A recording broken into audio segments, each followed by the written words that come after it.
Let me talk about the hardest issue here in Michigan is the Middle East. And I have to be careful what I say because there's only one president at a time, and none of us can get ahead of where we're going. But I think we're going to have to essentially start again on the peace process. And I understand why young Palestinian and Arab Americans in Michigan think too many people have died. I get that. But if you lived in one of those kibbutzim in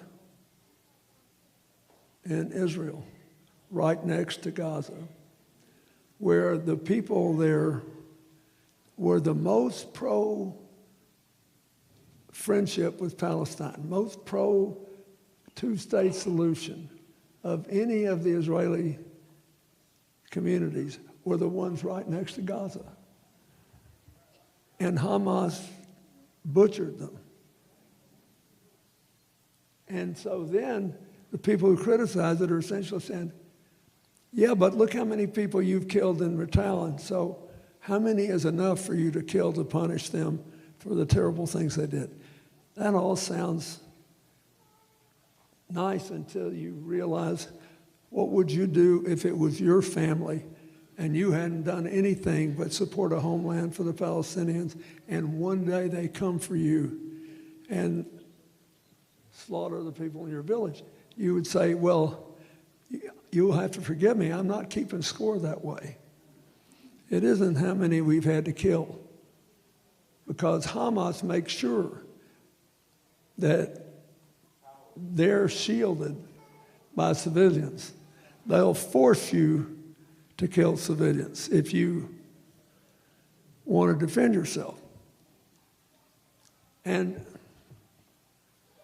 look, I worked on this hard. And the only time Yasser Arafat didn't tell me the truth was when he promised me he was going to accept the peace deal that we had worked out, which would have given the Palestinians a state on 96% of the West Bank and 4% of Israel, and they got to choose where the 4% of Israel was. So they would have the effect of the same land of all the West Bank. They would have a capital in East Jerusalem. They would have I can hardly talk about this. And they would have equal access all day, every day, to the security towers that Israel maintained all through the West Bank up to the Golden Heights. All this was offered, including, I will say it again, a capital in East Jerusalem and 2 of the 4 quadrants of the old city of Jerusalem, confirmed by the Israeli Prime Minister Ehud Barak and his cabinet. And they said no. And I think part of it is that Hamas did not care about a homeland for the Palestinians. They wanted to kill Israelis and make Israel uninhabitable. Well, I got news for them. They were there first. Before there was, their faith existed, they were there. In the time of King David, and the southernmost tribes had Judea and Samaria. But the whole fight that you have seen played out was present in the beginning for Israel. 2 parties, Likud and Labor. Likud says, we want the whole West Bank because we had it in the time of David, and to heck with whoever came later and other things.